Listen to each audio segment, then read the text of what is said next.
อยากบอกคำว่าหันมาหาให้เจ้าได้ฟังที่เคยเก็บมันไว้ในใจเรื่อยมาอยากบอกออกไปที่เจ้าจะบ่สนใจเจ้ามีใจ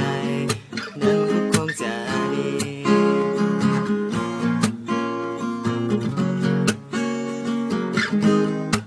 หาเลยเจ้านั้นมาเป็นแฟนมาเลยคนแค้นมันก็คงจะดีจะบอกเหตุใดคนดีต้องเสียน้ำตาจะขอสัญญา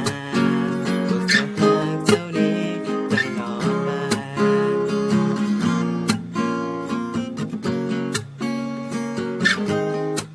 ถ้าเลยเจ้านั้นมาเป็น